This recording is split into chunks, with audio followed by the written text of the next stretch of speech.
بسم الله الرحمن الرحيم. إن الحمد لله نحمده ونستعينه ونستغفره ونعوذ بالله من شرور أنفسنا ومن سيئات أعمالنا، من يهده الله فلا مضل له ومن يضلل فلا هادي له، وأشهد أن لا إله إلا الله وحده لا شريك له، وأشهد أن محمدا عبده ورسوله صلى الله عليه وعلى آله وصحبه وسلم تسليما كثيرا. أما بعد،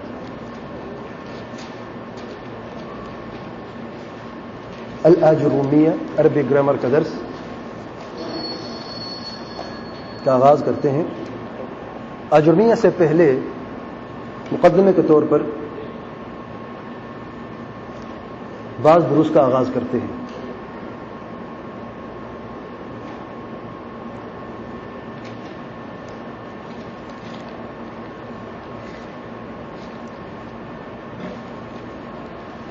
آج کے درس میں مقدمے کے طور پر میں دو چیزوں پر بات کروں گا. نمبر ایک، چند نصیحتیں، اور نمبر دو، عربی زبان کے متعلق چند باتیں. نصیحتیں یہ ہیں: نمبر ایک،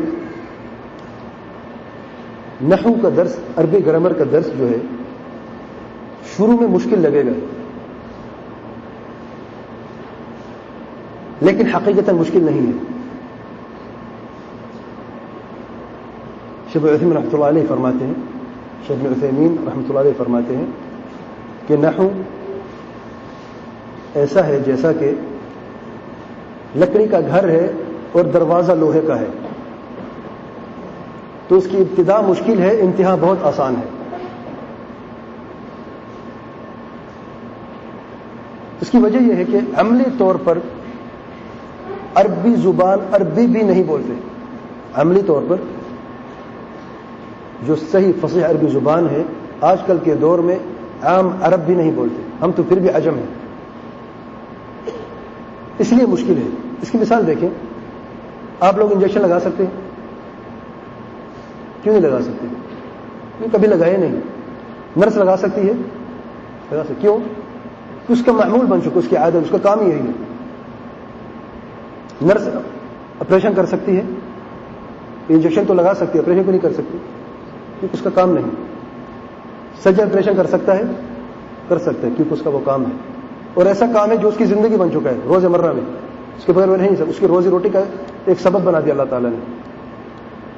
کیا ہر سرجن دل کا آپریشن کر سکتا ہے؟ نہیں. دل کا آپریشن کون کر سکتا ہے؟ جو دل کا اسپیشلسٹ ہو، سرجن. وہ کیوں کر سکتا ہے، یہ کیوں نہیں کر سکتا؟ کیونکہ اس کا کام ہے.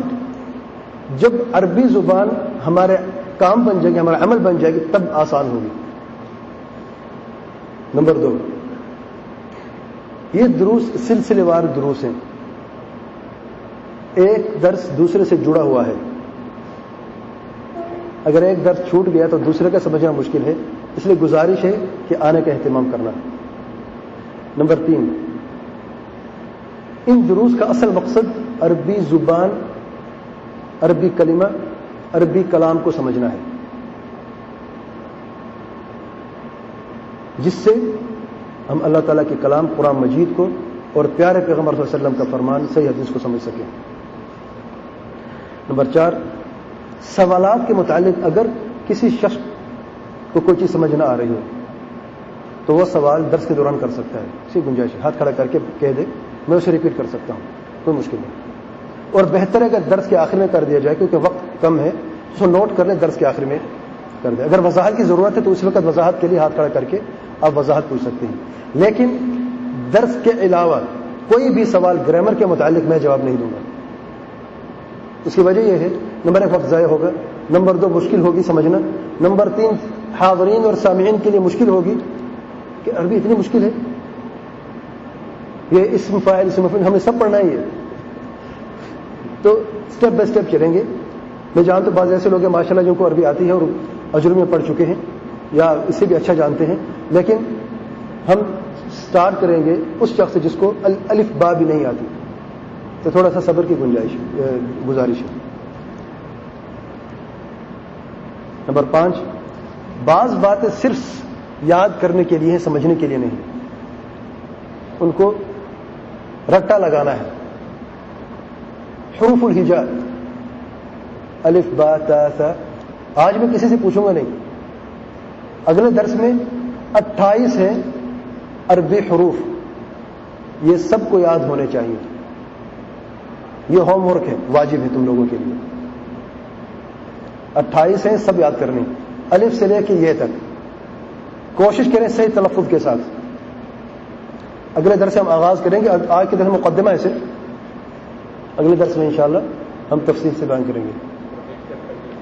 جی ہاں بھائی کریں انشاءاللہ پروجیکٹر کا بھی استعمال کریں گے اگلے درس میں، تو انشاءاللہ آسانی ہو جائے گی. حروف کے ساتھ ساتھ بعض الفاظ یہ بھی یاد کرنے ہیں. اگرچہ معنی نہ آتا ہو شروع میں کوئی حرج نہیں، لیکن آپ کو الفاظ یاد کرنے ہوں گے. یہ میں بعد میں بتاؤں کون سے الفاظ ہیں، کون سے کلمات ہیں. نمبر 6، یہ جان لیں کہ کوئی بھی علم ہو اسے حاصل کرنا ناممکن نہیں ہے، مشکل ہو سکتی ہے. اس لیے درس میں آنے سے پہلے یا درس کے شروع ہونے سے پہلے آسانی کی دعا پڑھ لیں. اللہم لا سہل الا ما جعلتہ سہلا وانت تجعل الحزن اذا شئت سہلا. نمبر 7، صبر سے کام لینا ہوگا. میرے ساتھ صبر کرنا ہوگا. اللہ تعالیٰ مجھے بھی توفیق دے اور آپ بھائیوں کو بہنوں کو بھی توفیق دے کہ ہم صبر سے علم حاصل کرتے رہیں. نمبر 8، یہ ہرگز نہ سمجھنا کہ ہم 2 یا 3 درسوں کے بعد عربی بولنا شروع کر لیں گے، ہم عربی بن جائیں گے. باہر جا کے نہیں کہ اب ہوا ہم کہیں گے اريد ماء. یہ ہرگز نہ سمجھنا میرے بھائیوں. اس کے مطلب ہے کہ بہت مشکل ہے. مقصد یہ ہے کہ آپ اس سوچ سے نہ آنا، ورنہ 4 درسوں کے بعد آپ کے آدھے بھی نہیں ہوں گے. اس لیے یہ سوچ کے آنا کہ میں نے عربی زبان سمجھنے کی کوشش ضرور کرنی ہے. سمجھ آئے نہ آئے میرے بس کی بات نہیں ہے، وہ اللہ تعالیٰ کے ہاتھ میں ہے. نمبر 9، اگر کسی شخص کی سمجھ میں عربی گرامر کا درس اس کی سمجھ میں نہ آئے، کوئی حرج نہیں، رکے نہیں، آتا رہے. اگر پہلے اسے ایک لفظ بھی سمجھنا مشکل ہوگا، تیسرے درس میں اسے ایک لفظ ضرور سمجھ آئے گا، دوسرا نہیں آئے گا. 8ویں درس میں 4 آئیں گے، 5 نہیں آئیں گے. 10ویں درس میں 10 میں سے 6 ضرور آئیں گے. خلوص نیت کے ساتھ آپ آئیں. انشاءاللہ آپ کے اس آنے سے آپ کو فائدہ ہوگا، نقصان کوئی نہیں ہوگا. فائدہ دنیاوی بھی ہے، اخروی بھی ہے. کیا اتنی کافی نہیں کہ آپ کے لیے فرشتے اپنے پر بچھا دیں؟ دیکھا یہی کافی ہے. جیسا کہ ابو داؤد کی روایت میں آئے، پیارے پیغمبر صلی اللہ علیہ وسلم نے فرمایا.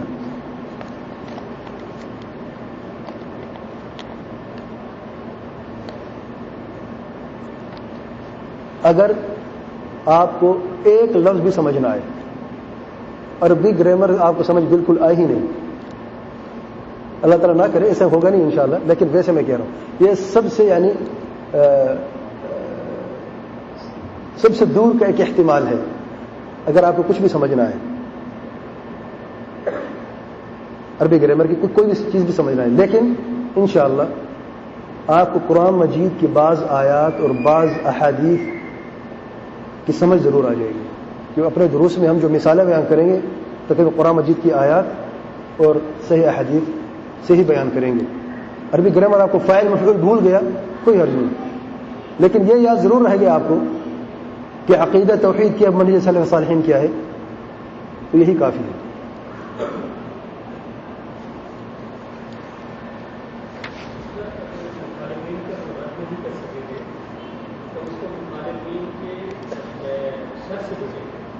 یہ تو ابھی فوائد میں آ رہا ہے، فوائد بیان نہیں کہ میں نے یہ صرف نصیحتیں تھیں.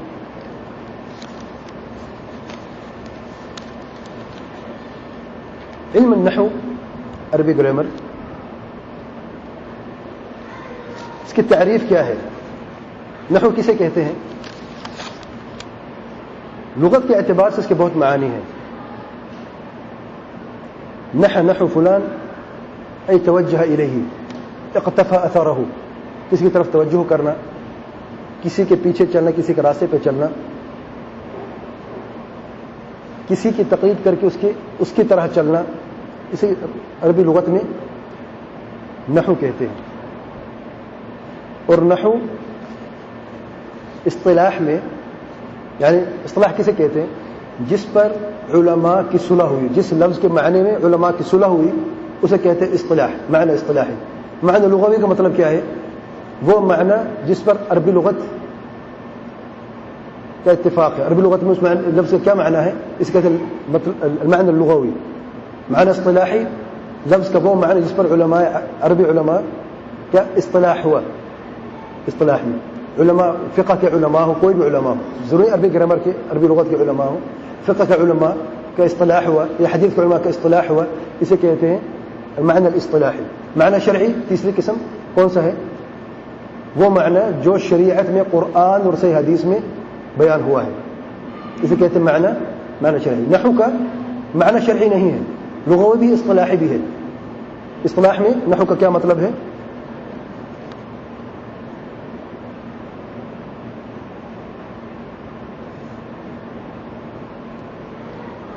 هو علم اعراب کلام العرب. یہ وہ علم ہے جس سے عربی زبان کے اعراب، عربی کلام کے اعراب کی جاتی ہے. اعراب کیا ہے آگے بیان کروں، آج بیان نہیں کروں گا میں.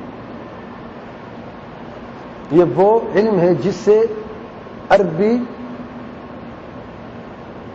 زبان کو صحیح طریقے سے استعمال کیا جاتا ہے. ایک ایک لفظ کو، اس کا تلفظ بھی صحیح اور اس کا معنی بھی صحیح طریقے سے استعمال کرنا.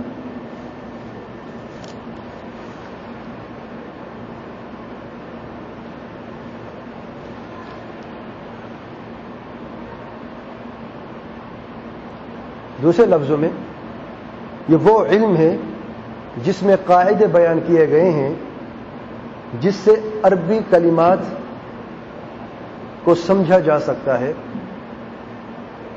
اور ان کلمات کا اعراب بھی کیا جا سکتا ہے.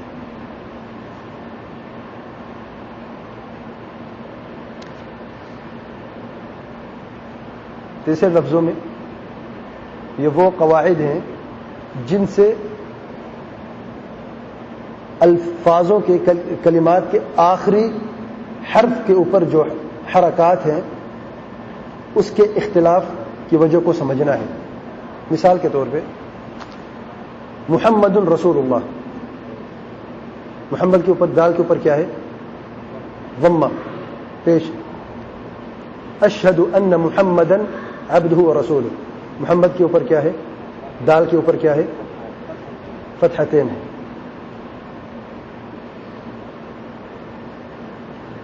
اللہم صل علی محمد، محمد دال کے نیچے کیا ہے؟ کسرہ ہے، زیر ہے. فرق کیوں ہے یہ؟ محمد، محمدن، محمدن، کیوں فرق ہے؟ اسے کہتے ہیں اعراب. ہم اسی کو سمجھنا چاہتے ہیں کہ دال حرف تو ایک ہی ہے، کبھی ضمہ ہے، کبھی فتح ہے، کبھی کسرہ ہے، اور مفہوم بھی تبدیل ہو گیا. محمد رسول اللہ، اشہد ان محمدا عبدہ ورسولہ، اللہم صل علی محمد. اب اس کا مفہوم کیا ہے؟ اس دال کے اوپر سے یہ فرق کیوں آیا ہے؟ اس کو اسی کے متعلق جو قواعد اور اصول بیان کیے ہیں علماء لغت نے، ان کو اس چیز کو کہتے ہیں اعراب، اور اس کو کہتے ہیں علم النحو، عربی گرامر. یعنی اگر آپ یہ جان لیں کہ محمدن کے اوپر یہ پیش کیوں ہے، اشہد ان محمدن کے اوپر یہ فتحہ کیوں ہے، زبر کیوں ہے، اور علی رسول اللہ، علی محمدن دال کے نیچے کسرہ کیوں ہے، اس کا مطلب آپ کو عربی گرامر آتی ہے. اگر یہ نہیں پتہ کہ یہ کیوں ہے یہ فرق، پھر آپ کو عربی گرامر نہیں آتی.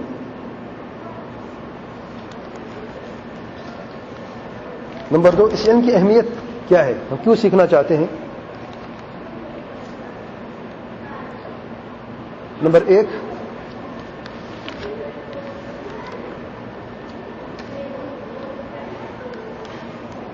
اللہ تعالیٰ نے اس زبان کو چنا ہے کہ اپنے آخری اور پیارے پیغمبر صلی اللہ علیہ وسلم کی زبان ہو، اور اپنے سب سے آخر اور جامع کتاب قرآن مجید کو بھی اسی زبان میں نازل فرمایا ہے. تو اس کو سمجھنے کے لیے قرآن اور صحیح حدیث کو سمجھنے کے لیے ضروری ہے کہ ہمیں عربی کی سمجھ بھی آئے، کیونکہ شریعت کے سارے علوم اس عربی زبان سے وابستہ ہیں.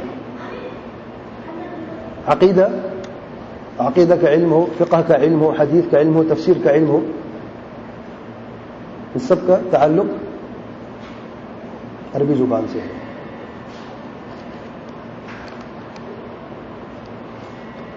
یعنی مثال دیکھیں، اہمیت کی بات کرتے ہیں. مثال دیکھیں، اگر کوئی شخص یہ کہے اشہد ان لا الہ الا اللہ، اب جانتے ہیں کہ ایسا شخص اسلام میں داخل نہیں ہوا. لا الہ الا اللہ صحیح ہے غلط ہے؟ غلط کیوں ہے؟ لا الہ ہے، لا الہ نہیں. کیا فرق ہے؟ الہ کے اوپر کیا ہے؟ فتحہ ہے. الہون کے اوپر کیا ہے؟ پیش ضمہ ہے. ارے صرف ضمہ فتحہ سے دار اسلام میں داخل ہی نہیں ہوا. لا الہن کا کیا مطلب ہے؟ لا جو ہے یہ نفی کی ہے، اسی کہتے ہیں لا نافی للجنس، جنس کی نفی کرتی ہے.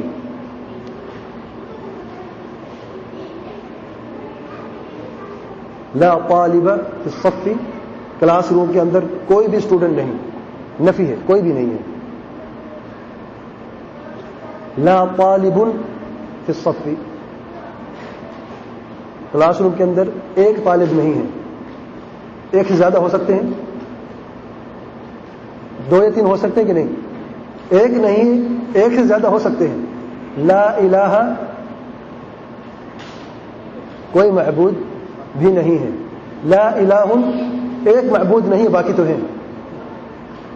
صرف پیش میں اور فتحہ میں کتنا فرق ہے؟ تو جس نے یہ کہا لا الہ الا اللہ اسلام میں داخل نہیں ہوا، کیونکہ اس نے ایک باطن معبود کی نفی تو کی ہے، باقیوں کی نفی نہیں کی. اور آپ جانتے ہیں کہ ہندو مذہب میں کتنی معبود ہیں؟ 33 کروڑ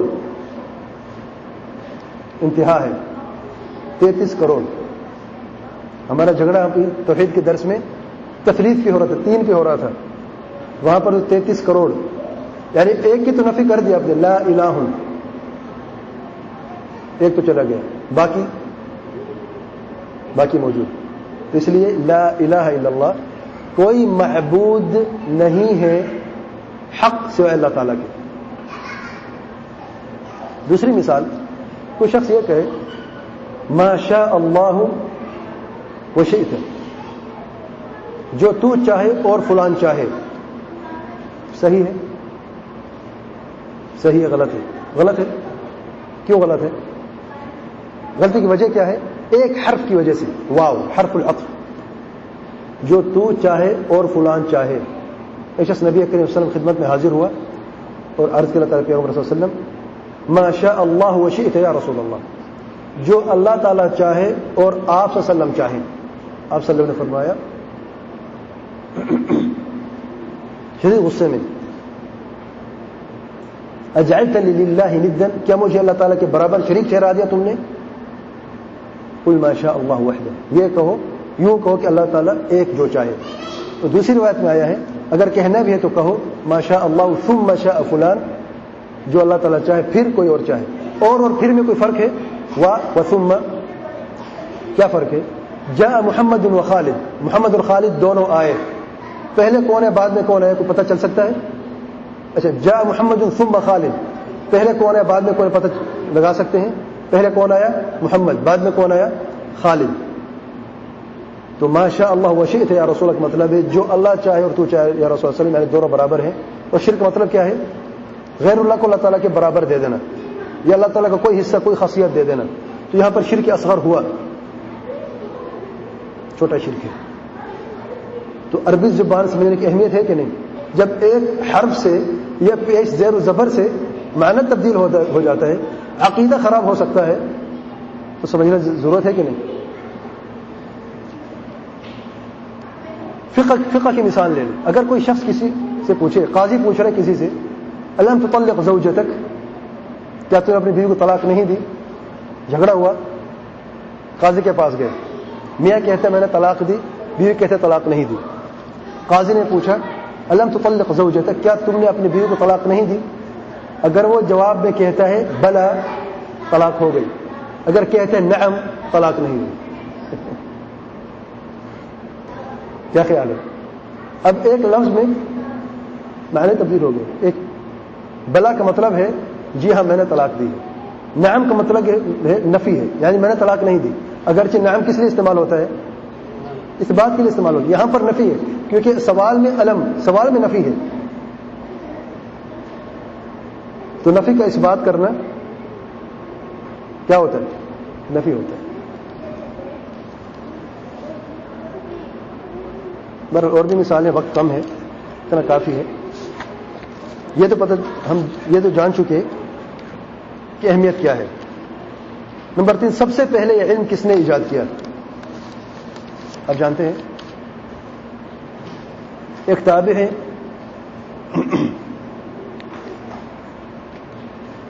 کس نے ایجاد کیا؟ کسی کو پتہ ہے؟ سیبوئی؟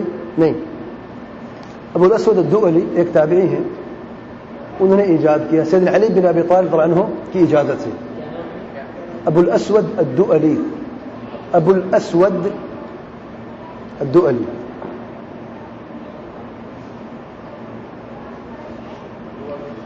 دؤلی، جی ہاں، جی ہاں. دولی لکھیے، واو کے اوپر حمزہ ہے، دؤلی ہو جائے گا. سیدنا علی بن ابی طالب رضی اللہ عنہ کی اجازت سے، سیدنا علی بن ابی طالب رضی اللہ عنہ. کیا مطلب؟ اس سے پہلے عربی زبان نہیں بولی جاتی تھی، بولی جاتی تھی لیکن قواعد اور اصول نہیں تھے.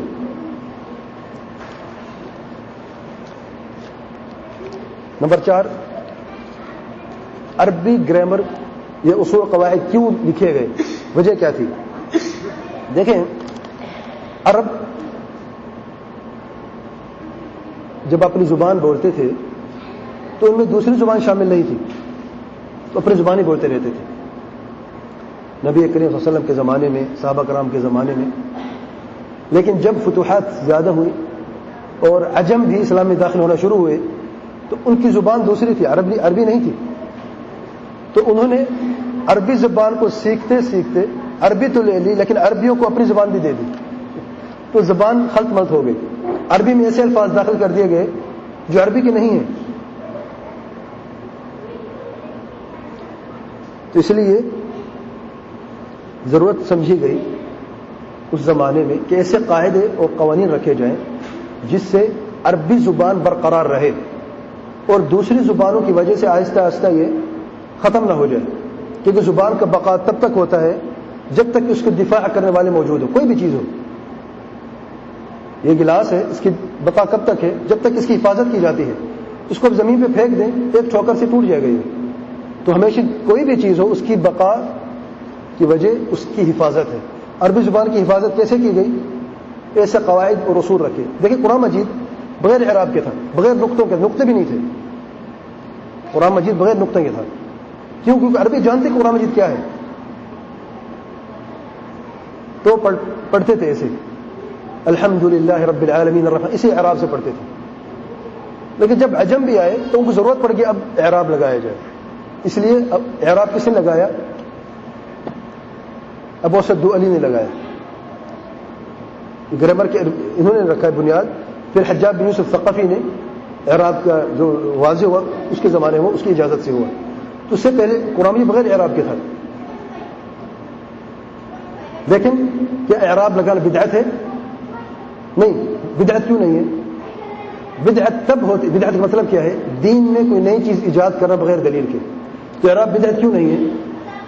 کیونکہ قرآن مجید کو کی آیات کو کیا تبدیل کر دیا گیا یا جیسے اللہ کا نازل فرمان ویسے ہی ان کو لکھ لیا گیا؟ یعنی الحمدللہ رب العالمین، کیا الحمدللہ رب العالمین لکھا گیا؟ دال الحمد کی دال کے اوپر پیش ہے یا کسرہ ہے نیچے؟ پیش ہے۔ اللہ تعالیٰ نے کیسے نازل فرمایا؟ ویسے ہی جیسے کہ ہے۔ انہوں نے صرف جو زبان سے کہتے تھے وہی لکھ لیا، تو اس میں بدعت کہاں ہے؟ جشن میلاد النبی منانا بدعت ہے کہ نہیں؟ ابھی آج کل ربیع الاول کا مہینہ ہے، کل میں خبر سن رہا تھا کہ امت کو جوش و خروش کے ساتھ اس دن کی اہمیت اور احترام کرتے ہوئے جشن میلاد النبی منانا چاہیے۔ صرف ایک دن نہیں، 12 بیان ہوگا کہ 1 سے لے کے 12 تک، یہ مومن کے ایمان کا تقاضا ہے۔ سبحان اللہ، اسے کہتے بدعت۔ کیوں؟ الاحداث فی الدین من غیر دلیل، دین میں نئی چیز ایجاد کرنا بغیر دلیل کے۔ لیکن اعراب کی پھر کیوں نہیں؟ کیونکہ وہی مخالف کہتے ہیں اگر جشن میلاد النبی بدعت ہے تو تم لوگوں نے قرآن کے اعراب کیوں لگائے؟ وہ بدعت کیوں نہیں؟ اس لیے کہ میرے بھائی، جشن میلاد النبی آپ لوگوں نے ایجاد کیا ہے، نئی چیز۔ من احدث فی امرنا ھذا ما لیس منہ فہو رد، سے بخاری مسلم کی روایت ہے۔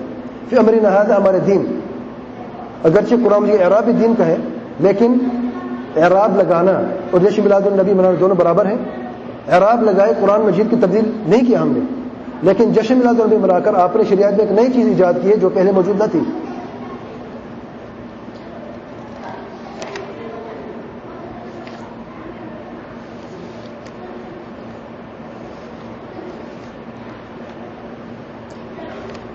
اس کا فائدہ کیا ہے؟ علم حاصل کرنے کا فائدہ نمبر 1، اللہ تعالیٰ کے کلام اور پیارے پیغمبر صلی اللہ علیہ وسلم کے فرمان کو سمجھنا۔ نمبر 2، قرآن مجید کی صحیح تلاوت کرنا۔ نمبر 3، عربی بول چال میں غلطی سے بچنا۔ نمبر 4، عربی گرامر سیکھنے سے آپ کے یہ جو دماغ کی شارپنیس ہے نا، یہ بڑھے گی۔ جیسے ہمیں ریاضی پڑھاتے تھے نا، ہم پڑھنا تو عقیدہ چاہتے ہیں، لیکن ان چیزوں کو پڑھنے سے، قواعد یاد کرنے سے آپ کی میموری کے اندر جو ایک اللہ تعالیٰ نے ایک حصہ پیدا کیا ہے حافظے کا اور شارپنیس کا، وہ کام میں آ جائے گا۔ کیونکہ اب زیادہ سوچیں گے، زیادہ سمجھنے کی کوشش کریں گے، جیسے کوئز نہیں ہوتے اسی طریقے سے۔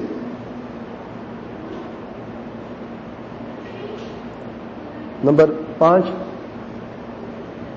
عربی زبان کی حفاظت سے اللہ تعالیٰ کے کلام کی حفاظت ہوتی ہے۔ اس لیے آپ دیکھتے ہیں جب بھی کوئی امام ایک لفظ میں غلطی کرتا ہے تو پیچھے لقمہ دینے والا کھڑا ہوتا ہے۔ ایک پیش اور زبر میں، زیر زبر میں فرق نہیں ہو سکتا۔ نمبر 6، دعوت اور تبلیغ میں آسانی ہونا۔ نمبر 7، مخالفین کا رد آسانی سے کرنا۔ اس کا حکم کیا ہے؟ عربی گرامر سیکھنے کا فرض کفایہ ہے۔ اگر کافی تعداد میں امت میں لوگ اس علم کو حاصل کرنا شروع کر دیں تو باقی لوگوں پر کوئی گناہ نہیں جو اس علم کو حاصل نہیں کرتے۔ اور بعض اوقات فرض عین بھی ہو جاتا ہے جب کوئی اور اس علم کی اہمیت کرنے والا نہ ہو یا اس علم کو سمجھنے یا سیکھنے والا نہ ہو۔ نمبر 6، سب سے پہلے جس نے کتابی شکل میں اس علم کو ایجاد کیا، سیبوی، کتابی شکل میں جس نے اس علم کو ایجاد کیا سیبوی، اس کی وفات سن 150 ہجری میں ہوئی اور 30 سال کی عمر میں مر گیا۔ شیخ صاحب بن رحمۃ اللہ علیہ فرماتے ہیں انہوں نے ایسی کتاب لکھی جس کی کوئی مثل نہیں، کوئی دوسری اس جیسے کوئی کتاب نہیں، عربی لغت میں، نحو اور صرف میں اور بلاغت میں۔ نمبر 7، دنیا کی زبانوں کی تعداد کتنی ہے؟ 3000 تقریباً، سبحان اللہ۔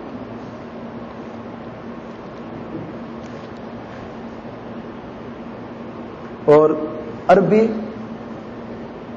الفاظ، عربی کلمات جو ہیں، جانتے ہیں کتنی ہے تعداد؟ 12 ملین عربی جو الفاظ ہیں، کلمات ہیں، ووکیبلری جو ہے عربی الفاظوں کی 12 ملین ہے. دنیا کی کوئی بھی زبان ایسی نہیں ہے جس میں اتنی تعداد کی آپ کو کوئی کلمات ملے. لیکن دکھ کی بات یہ ہے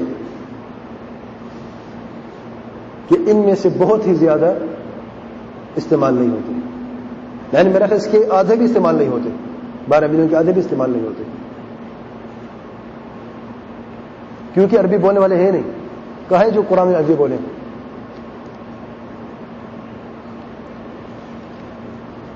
نمبر 9، جتنی بھی دنیا کی زبانیں ہیں الفاظوں سے بنی ہوئی ہیں، اور ان الفاظوں کی بنیاد ہے حروف، حرف. تو حروف کیا ہیں؟ اگر درس انشاءاللہ آغاز کریں گے عربی حروف کیا ہیں، اور پھر عربی لفظ کیسے بنتے ہیں، عربی کلمات کیسے بنتے ہیں. اللہ تعالیٰ سے دعا ہے ہمیں علم نافع عمل صالح کی توفیق عطا فرمائے، قرآن اور سنت پر چلنے کی توفیق عطا فرمائے. سبحان ربک رب العزة عما يصفون وسلام على المرسلين الحمد لله رب العالمين وصلى الله وسلم وبارك على نبينا محمد وعلى آله وصحبه أجمعين.